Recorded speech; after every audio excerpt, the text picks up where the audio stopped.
हालेलुया परमेश्वरलाई महिमा होस्। फेरि पनि हामी एउटा गीत गाउनेछौँ है। परमेश्वर जाने हस्ता तामाङले गाएको यो गीत छ, एकदमै मिठो गीत छ। अनि यो गीतले के भन्दैछ प्रिय मित्रहरू, तपाईँ आफै बुझ्नुहोला। के छ यो जीवनमा नाकिरह्यो आशा, स्वार्थीवादी संसारमा निराशै निराशा, के लान्छौ सँगै बोकेर दुई मुठी यो हातमा, हो हो बिरानो संसार चढी जाँदा। के छ यो जीवनमा नाकिरह्यो आशा, स्वार्थीवादी संसारमा निराशै निराशा, के लान्छौ सँगै बोकेर दुई मुठी यो हातमा, हो हो बिरानो संसार छोडी जाँदा।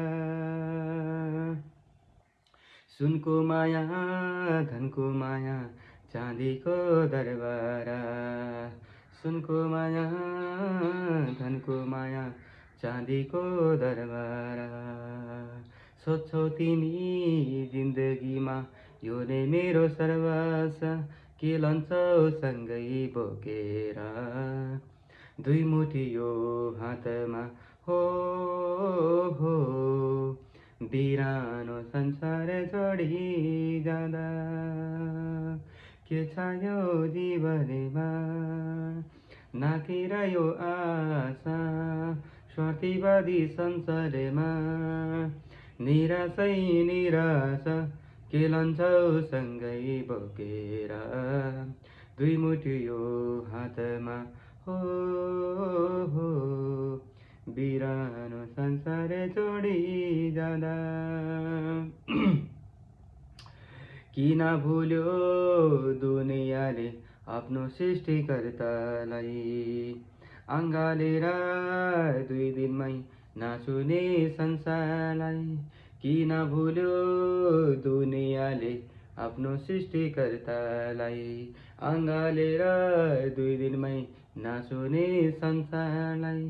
कहाँ पुग्ने हो यसो बिना, कहाँ हुने हो बासा, हो हो बिरानो संसार छोडी जाँदा, हो हो बिरानो संसार छोडी जाँदा। के छ यो जीवनमा। हालेलुया। साथ पनि यो गीतको छोटोमा लाइन भन्न चाहन्छु। यो संसार छोडेर जाने भन्ने जो बोल छ नि, के लान्छौ सँगै बोकेर दुई मुठी यो हातमा, एक दिन संसार छोडेर जानुपर्छ। अनि बाइबलमा एउटा वचन लेखेको छ प्रिय मित्रहरू, यस्तो लेखेको छ, उपदेशको पुस्तकमा सायद 12 अध्यायको 7 पदमा सायद हुन सक्छ, यदि मैले ठिक याद गरेको छु भने है। अनि त्यहाँ यस्तो लेखेको छ कि जमिनबाट आएको धुलो जमिनमै जानुभन्दा पहिला, तथा आत्मा दिनु मानिसभित्र आत्मा दिनु हुने आत्मा परमेश्वर कहाँ जानुभन्दा पहिला उहाँलाई नै सम्झना गर। यसको मतलब उहाँलाई खोजा। यसको मतलब मर्नुभन्दा पहिला, हाम्रो शरीर मरेर माटोमा जानुभन्दा पहिला, जबसम्म हामी जीवित छौँ, जीवित रहँदै नै येशू ख्रीष्टलाई आफ्नो परमेश्वर र मुक्तिदाताको रूपमा स्वीकार गर्न जरुरी छ भनेको छ। अनि त्यसपछि त्यो मान्छे कहाँ जान्छ त? आफ्नो अनन्तको ठाउँमा, घरमा जानेछ। हस्त जय मसीह।